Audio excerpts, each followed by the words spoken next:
Hello, bookworms. Welcome to the Bonified Bookworm. I'm your host, Rachel, and if you're here, you are here to read along with me and hopefully improve your English. So I've had some serious issues trying to record. This is my third attempt to record, so let's hope that this works, or it might just be really short. So I wanted to give a quick book review. This is a book called Vulnerability is My Superpower, an Underpants and Overbites collection by Jackie E. Davis. I found her on Instagram years and years ago, and I followed her journey from being a barista at Starbucks to actually quitting and making her dream happen and focus on her artwork and her comics full time. So this is kind of like a diary comic. I don't know if that's the right word for it, but she just shares experiences, things that you think, oh, nobody knows this or nobody goes through this. And some of it is uniquely her, but some of it you're like, oh yeah, I do that, or I've thought that. So check it out. You can find her online, Underpants and Overbites by Jackie E. Davis. Sorry that was a little rushed. Like I said, I've been having issues trying to record today. My tiny supervisor down here doesn't want me to record. He has been a distraction. But we're going to pick back up Touching the Void by Joe Simpson. We were on about page 70. This is seriously like my fourth time trying to read this section, so let's hope we make it through. All right, let's see. We're on page 70. About midway down. I had expected to be able to take a direct line to the small rise without encountering any obstacles, and was surprised to find that the slope ended abruptly in an ice cliff. It cut right across my path at right angles, bisecting the ridge. I approached the edge cautiously and peered over a 25-foot drop. The slope at its base swept down to the right in a smooth, steeply angled face. Beyond that lay the last rise on the ridge, about 200 feet away. The height of the cliff increased rapidly as it cut away from the ridge. I stood roughly midpoint on this wedge of ice, running across the ridge with its narrow edge abutting the ridgeline. I traversed carefully away from the ridge, occasionally looking over the cliff to see if there were any weaknesses in the wall, which stood 35 feet high at its end. I had already discounted the possibility of sailing past the cliff, for the snow at the top of the cliff was too loose to take an ice stake. There were two options open to me. Either I could stay on the ridge top, or I could continue away from it and hope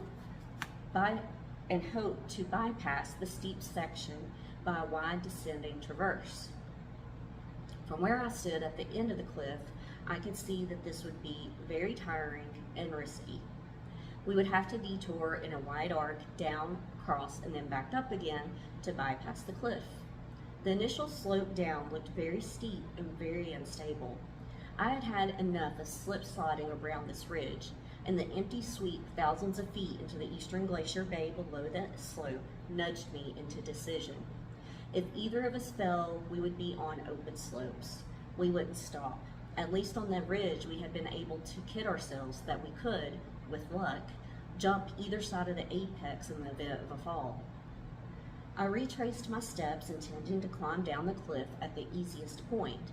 I knew this would be impossible near the crest of the ridge, since there it was a near vertical wall of powder snow.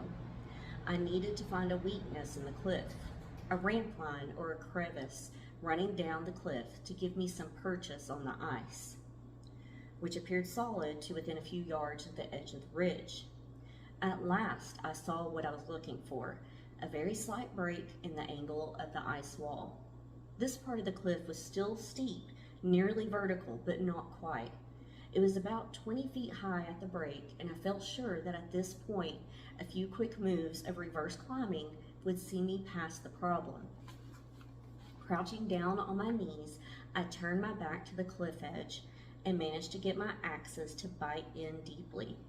Slowly, I lowered my legs over the cliff until the edge was against my stomach, and I could kick my crampons into the ice wall below me. I felt them bite and hold. Removing one axe, I hammered it in again very close to the edge. Oh, there's a car alarm going off. I hope y'all can't hear it. We'll continue because, like I said, this is my fourth try trying to record today. Removing one axe, I hammered it in again very close to the edge. It held fast and solid. I removed my ice hammer and lowered my chest and shoulders over the edge until I could see the ice wall and swing at it with the hammer. I was hanging on to the ice axe, reaching to my side to place the hammer solidly into the wall with my left hand. I got it to bite after a few blows, but wasn't happy about it and removed it to try again. I wanted it to be perfect before I removed the axe embedded in the lip and lowered myself onto the hammer. As the hammer came out, there was a sharp cracking sound, and my right hand gripping the axe pulled down. The sudden jerk turned me outwards, and instantly I was falling. I hit the slope at the base of the cliff before I saw it coming. I was facing into the slope, and both knees locked as I struck it. I felt a shattering blow in my knee, felt bones splitting, and screamed. The impact catapulted me over backwards and down the slope of the east face. I slid head first on my back. The rushing speed of it confused me. I thought of the drop below but felt nothing. Simon would be ripped off the mountain. He couldn't hold this. I screamed again as I jerked to a sudden, violent stop. Everything was still, silent. My thoughts raced madly. Then pain flooded down my thigh, a fierce burning fire coming down the inside of my thigh, seeming to ball in my groin, building and building until I cried out at it, and my breathing came in ragged gasps. My leg! Oh Jesus, my leg! I hung, head down, on my back, left leg tangled in the rope above me and my right leg hanging slackly to one side. I lifted my head from the snow and stared up across my chest at a grotesque distortion in the right knee, twisting the leg into a strange zigzag. I didn't connect it with the pain which burnt my groin. That had nothing to do with my knee. I kicked my left leg free of the rope and swung round until I was hanging against the snow on my chest, feet down. The pain eased. I kicked my left foot into the slope and stood up. A wave of nausea surged over me. I don't know how he standed. A wave of nausea surged over me. I pressed my face into the snow, and the sharp cold seemed to calm me. Something terrible, something dark with dread occurred to me, and as I thought about it, I felt the dark thought break into panic. I've broken my leg. That's it. I'm dead. Everyone said it. If there's just two of you, a broken ankle could turn into a death sentence. If it's broken, if it doesn't hurt so much, maybe I just ripped something.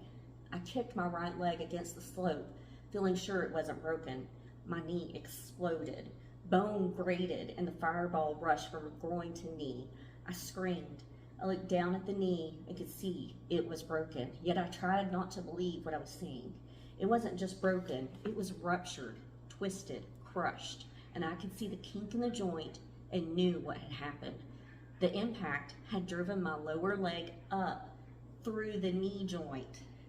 Oh, God, that just sounds awful. So we're gonna stop there because, like I said, I've tried to record 4 times today. Today's my 4th time, and I know this is very short, a very short episode, but it is because I've tried so hard today. So I'm gonna do some tinkering behind the scenes so that next time we'll have a longer episode and get back on track. So hope y'all have a great day, and depending on when you watch this, and I will post again on Thursday.